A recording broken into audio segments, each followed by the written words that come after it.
Hola y bienvenidos a mi canal de YouTube una vez más. El caso de hoy nos remonta a principios de la década de los 90 en Inglaterra. Un caso fatal que se cobró 2 víctimas. Sin embargo, esta historia se hizo conocida por una particularidad que ocurrió durante el juicio y que cuando salió a la luz causó verdadera conmoción. Tenemos hoy entonces el caso de Harry y Nicola Fuller. Ahí arriba en la que está en pantalla pueden ver el resto de mis casos. Acá abajo tienen mis redes sociales por si quieren seguirme en alguna de ellas. Y sin nada más que decir, comencemos.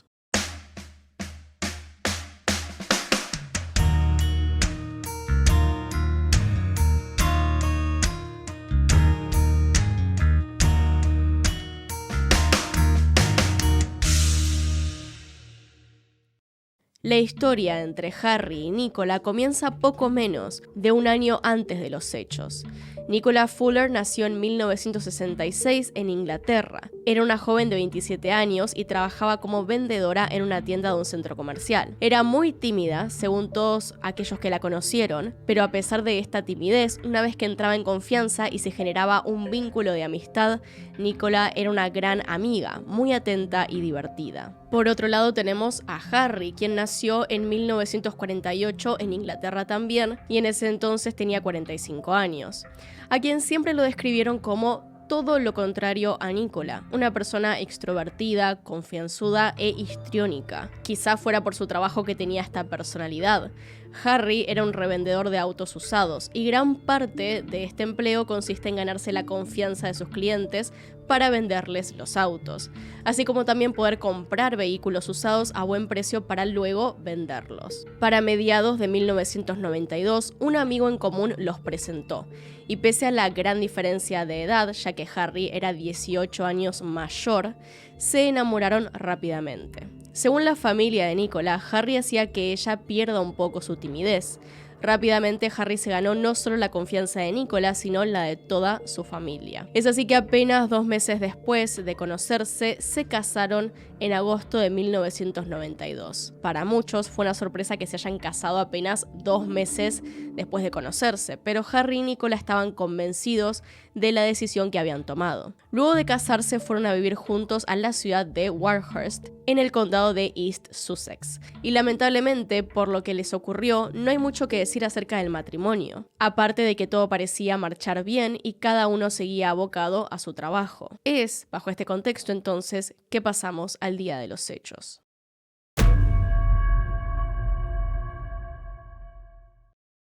Era el 9 de febrero de 1993. Ese día transcurrió con total normalidad para Harry y Nicola. Harry asistió a una subasta con un amigo para conseguir un auto para su negocio. Mientras tanto, Nicola se estaba preparando para encontrarse con amigos. Luego, habían planeado encontrarse en un restaurante alrededor de las 11 p.m. para regresar juntos a su casa. Esa misma noche, Harry recibió una llamada en su hogar. Por una razón que se desconoce, hacía algunas semanas que Harry había puesto a grabar todas las llamadas que entraban. En esa llamada, Harry acordó una reunión muy temprano al día siguiente, lo cual no era típico de él, ya que siempre se levantaba tarde. El hombre con quien habló en ese momento solamente se identificaba como Steve. A la mañana siguiente, Harry fue a una tienda cercana alrededor de las 8:34 a.m. y regresó a la casa solo unos minutos después. Este es el último registro que se tiene sobre él gracias a una cámara de seguridad. La madre de Nicola comenzó a llamar a la casa alrededor de las 8:45 a las 9 de la mañana, ya que no la veía desde hacía unos días. Llamó cada 5 minutos durante aproximadamente media hora, pero nadie contestó. Fue durante este periodo, justo después de que Harry regresara de la tienda, que tanto él como Nicola fueron asesinados. Los padres de Nicola comenzaron a preocuparse luego de que, además de que su hija no contestaba las llamadas, se enteraron que tampoco se presentó a trabajar aquel día. Fue por eso que finalmente llamaron a la policía esa noche, y fueron todos juntos hasta la casa de Harry y Nicola, preocupados por el bienestar de ambos. Cuando la policía entró al lugar, todo estaba silencioso y oscuro. Preguntaron si había alguien adentro, pero nadie contestó. Fue entonces que los oficiales hicieron el peor descubrimiento. Encontraron ahí los cuerpos de Harry y Nicola, y ambos habían muerto a causa de disparos. Harry estaba en el piso de abajo, en el living. Nicola estaba en el piso de arriba, en el dormitorio. Los padres de Nicola, quienes, les recuerdo, estaban en la escena en aquel momento, estaban horrorizados por el descubrimiento que habían hecho los policías. Y mientras intentaban consolarlos, comenzó la investigación en la escena del crimen. Lo primero que notaron es que había un polvo blanco esparcido por todo el cuerpo de Harry. Esto llamó la atención de los investigadores, ya que pensaban que podía tratarse de alguna sustancia tóxica o algún tipo de droga. Pero rápidamente descubrieron que era simplemente azúcar en polvo. Los investigadores empezaron a pensar que el asesino había plantado esta pista falsa para hacerles creer que estaba relacionado con un crimen por drogas o algo por el estilo, lo cual en todo caso sería un poco ridículo, ya que es fácil de comprobar. Pero aparte de eso, faltaba dinero dentro de la casa, al menos unas 13.000 libras, según pudieron confirmar posteriormente. Se hallaron también casquillos de bala fuera del living, cerca de donde se había encontrado el cuerpo de Harry. Harry había recibido un disparo por la espalda, mientras que Nicola había recibido 4 disparos. También encontraron rastros de sangre en la escalera, que iban hasta el dormitorio donde habían encontrado el cuerpo de Nicola. Los investigadores entonces pensaron que Nicola había recibido los primeros disparos en la escalera y luego fue rematada en el cuarto. A los pocos días se descubrió que Nicola había llegado a marcar a emergencias. En la grabación de la llamada, que dura unos 6 minutos, se pueden oír muchos ruidos de respiraciones y de pisadas, pero lamentablemente Nicola no estaba en condiciones de poder pedir auxilio. De hecho, la operadora de emergencias creyó que se trataba de un niño que había llamado sin querer y no le dio importancia. Esta parte del caso realmente causó controversia porque se supone que se pudo escuchar el último disparo que ocurrió en la casa y aún así no mandaron ninguna patrulla. Con todo esto, los investigadores tenían material con el cual poder reconstruir los hechos. Sin embargo, aún estaban totalmente desconcertados respecto a quién podría ser el asesino. Las grabaciones, tanto en video como en audio, fueron pistas y evidencias muy importantes en el caso. Como ya dijimos, Harry había empezado a grabar sus llamadas telefónicas. Los investigadores analizaron las llamadas de las últimas semanas, y en la mayoría de ellas pudieron identificar con quién estaba hablando. Todas, excepto una. Se trataba de una llamada la noche anterior al homicidio, en la cual hablaba con un tal Steve, y lo más importante es que pactaba una reunión al día siguiente, justo en el horario en el cual ocurrieron los asesinatos. Los investigadores sabían que si lograban identificar a esta persona sería el potencial sospechoso del crimen, así que pusieron todos los esfuerzos en hallarla. Las grabaciones en cuestión entonces fueron transmitidas en la televisión nacional para cualquiera que pudiera reconocer la voz y ayudar a resolver este caso. También ayudaron a las investigaciones las cámaras de seguridad de un banco que mostraban a Harry yendo a una tienda minutos antes del asesinato. Con el pasar de los días y las grabaciones de la llamada dando vuelta por la televisión, cientos de personas se comunicaron con la policía dando información y nombres sobre a quienes creían que pertenecía esta voz. Dieron los nombres de decenas de personas y los investigadores debían descartar una por una. Debían analizar a cada uno de estos individuos para ver cuál no tenía nada que ver con el caso. Fue entonces que un nombre resaltó de entre todos los demás. Era el de Steve Young. Young no solo era identificado por otras personas como el de las grabaciones de la llamada, sino que él mismo se había comunicado con la policía unos días atrás, y se había comunicado antes de que las grabaciones se hicieran públicas. En su contacto con la policía dijo que tenía información sobre el caso, aunque no era muy relevante. Los investigadores le dijeron que podía escribir todo lo que supiera en una carta y entregarla, que no hacía falta que diera su testimonio de manera presencial. Sin embargo, cuando las grabaciones se hicieron públicas y el nombre de Steve Young comenzó a resonar en las investigaciones, este cambió un poco su discurso. Ahora su información ya no era poco relevante. Fue así que Young envió una carta a los investigadores donde admitía que él era la persona de las grabaciones. Sin embargo, decía no saber nada sobre el asesinato. Solo dijo que conocía a Harry porque quería hacer negocios con él por un auto y que el día del asesinato fue hasta su casa, tocó la puerta y nadie lo atendió, así que se fue. Obviamente, después de esto, Steve pasó a ser la principal persona de interés en el caso, y así es que fue contactado por la policía para ser interrogado. Durante el interrogatorio le preguntaron a Young si él hubiera escrito la carta, si los audios no se hubieran hecho públicos. Él respondió que no, lo cual a los investigadores les pareció raro y sospechoso. Cuando le preguntaron por qué no lo habría hecho, él dijo que no creía haber visto nada importante o relevante para la investigación. Continuando con el interrogatorio, le preguntaron si tenía armas de fuego. Él respondió que sí, una escopeta, un revólver y 3 pistolas, y que era miembro de un club de tiro. Dicho esto, la policía decidió arrestar a Young en ese preciso momento como principal sospechoso por el homicidio de Harry y Nicola Fuller. Había admitido estar en la escena del crimen, mintió al respecto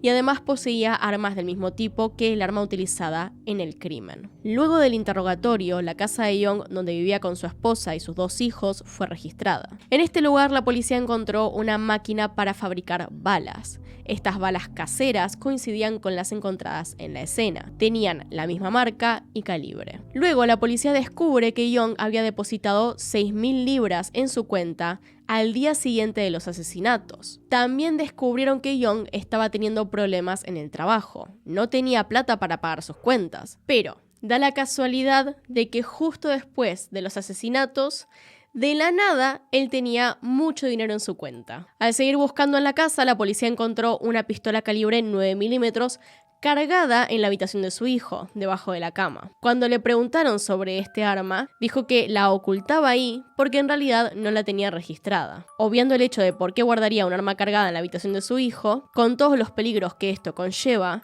Young tampoco pudo explicar por qué encima de todo estaba cargada. Pese a la gran cantidad de armas que encontraron en la casa de Young, ninguna de las que se encontraban ahí pudo ser identificada como el arma homicida. Sin embargo, las balas sí fueron identificadas. Los investigadores suponen que Young compró de manera ilegal un arma sin registrar y luego del crimen la descartó. El juicio tardó poco menos de un año en llegar, y las pruebas en contra de Young eran contundentes. La hipótesis de la fiscalía era que él estaba pasando por un mal momento económico, y fue entonces que conoció a Harry en su trabajo. Por su personalidad, Harry a veces solía exagerar o alardear sobre algunas cosas, como por ejemplo que tenía mucho más dinero del que realmente poseía. Fue entonces que Young comenzó a planear el crimen.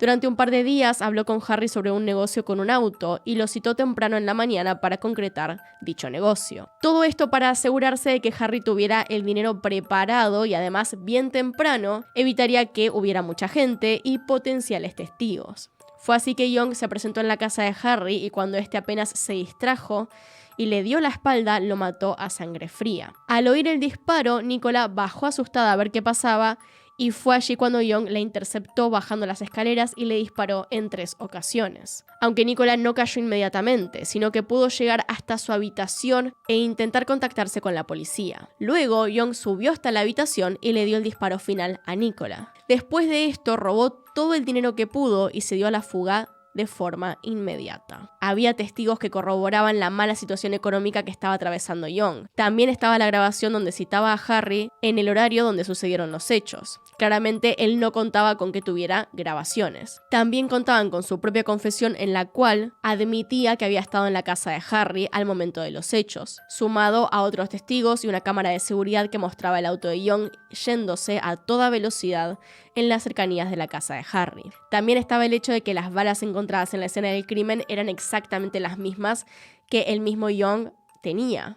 En fin, había una gran cantidad de evidencia en contra de Young, cuya única defensa era seguir aferrándose a su historia de que fue a la casa, golpeó la puerta y nadie le respondió, así que simplemente se fue. Por último, el jurado halló culpable a Young por el homicidio de Harry y Nicola Fuller, entre otros cargos como robo, y fue sentenciado a 2 cadenas perpetuas. La historia bien podría haber terminado ahí, pero, como adelantamos al principio, este caso fue controversial y causó mucho revuelo por algo que pasó durante el juicio. Y es que apenas un mes después de que se dictó la sentencia, la portada de uno de los datos más importantes del país sacaba el siguiente título. En la nota aseguraban que uno de los jurados, el más joven de ellos, contó que la noche antes de dar su veredicto habían estado en el hotel muy borrachos utilizando una tabla de Ouija para contactarse con los espíritus de Harry y Nicola. Habló el miembro más joven del jurado, Adrian, de 24 años, quien dijo que 4 miembros habían tratado de consultar los espíritus de los muertos mientras estaban encerrados durante la noche en el Old Ship Hotel de Brighton. Mientras los otros miembros del jurado dormían, este grupo se sentó en el suelo alrededor de una tabla Ouija que habían hecho de un pedazo de papel y una copa de vino de la habitación del hotel. Cada uno puso un dedo en la parte superior del vaso y le pidieron a un espíritu que lo guiara sobre las letras del alfabeto y las palabras sí o no. Otro miembro del jurado, una persona llamada Ray, se encargó de dirigirse al espíritu. Este supuestamente dijo ser Harry Fuller.